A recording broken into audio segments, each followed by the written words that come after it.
እናት ባንክ በኢትዮጵያ የባንክ ዘርፍ የ2025 የባንኮች የስርዓተ ጾታ አካታችነት ምዘና በሴቶች አቀፍ የባንክ አገልግሎት ከ30 ባንኮች ቀዳሚ ባንክ ተብሎ እውቅና ተሰጠው።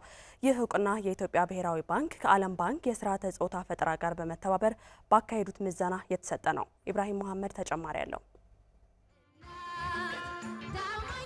እናት ባንክ ሴቶችን በኢኮኖሚ ተጠቃሚ የሚያደርጉ አካታች የባንክ አገልግሎት በመዘርጋቷና ሌሎች ሴቶችን በንግዱ ዘርፍ ተጠቃሚ የሚያደርጉ ተግባራትን በማከናወኗ የኢትዮጵያ ብሔራዊ ባንክ ከዓለም ባንክ የስርዓተ ጾታ ፈጠራ ጋር በመተባበር ባካሄዱት ምዘና ከተቀመጠው የ5 ነጥብ መለኪያ 4.6 በማምጣት ቀዳሚ ባንክ መባሏን የብሔራዊ ባንክ ምክትል ገዢ አማካሪ ማርታ ኃይለማርያም ገልጸዋል። ጥናቶቹ እንደሚያመለክቱት የፋይናንስ ሴክተሩ የሴቶች ጉዳይ ቸል በማለቱ በየአመቱ 3.7 ቢሊዮን ዶላር አገራችንን ያሳጣች ይገኛል።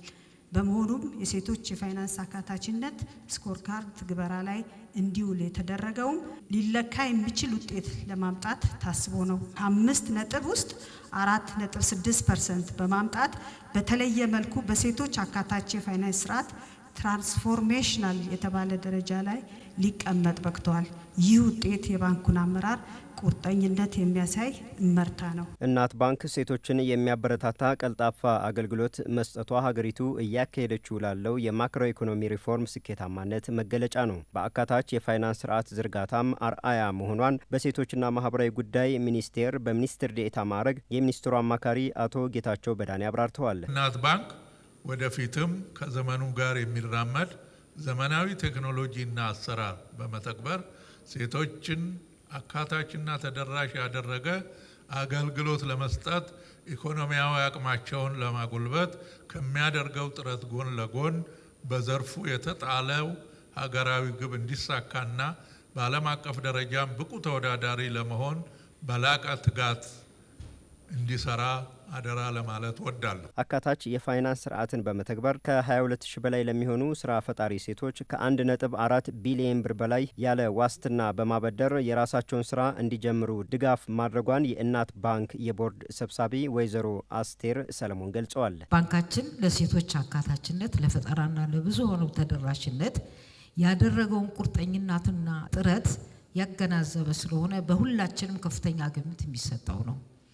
ይህም አገራችን በሴቶች ለሚመሩና ለሚጀመሩ ስራዎች ድርጅቶች ከፍተኛ ዋጋ እንደምትሰጥ ያሳያል። እናት ባንክ ሴቶች ላይ ብቻ ትኩረቱን ያደረገ ክፍል በማዋቀር ሴቶችን በቢዝነስና መሰል ስራዎች የማማከር ስራ መስራቷ በቀዳሚነት ከተመረጠችባቸው መስፈርቶች መካከል አንዱ ነው። የሴቶች የፋይናንስ ማካተትና ማብቃት ለፈጣን ኢኮኖሚ እድገት ሚናው የጎላ መሆኑን የባንኩ የኦፕሬሽን ዘርፍ ምክትል ፕሬዚዳንት ወይዘሮ ትግስት አባተ አስታውቀዋል። እንደምታውቁት እኛ ጋር ከ11 ሴቶች በአሁኑ ሰዓት 7ቱ ሴቶች ናቸው።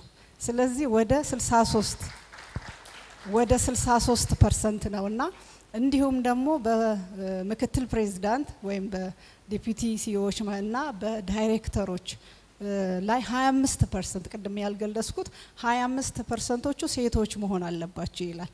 የእናት ባንክ ወደ 35% ነው ያለው። እንደምታውቁት እኔንም ጨምሮ ሌሎችም ባልደረቦች ያሉ በተለየ ሁኔታ ሴቶች ወደ አመራር እንዲመጡ በጣም ከፍተኛ ስትራቴጂካዊ በሆነ መልኩ ነው ማለት ነው እናት ባንክ እየሰራች ያለችው። በእውቅናና ምስጋና ስነ ስርዓቱ ላይ የኢፌዴሪ የቀድሞ ፕሬዝዳንት አምባሳደር ሳህለወርቅ ዘውዴን ጨምሮ የእናት ባንክ ደንበኞች፣ የቦርድ አባላት፣ ባለ አክሲዮኖች፣ ከፍተኛ መሪዎችና ሰራተኞች ተገኝተዋል።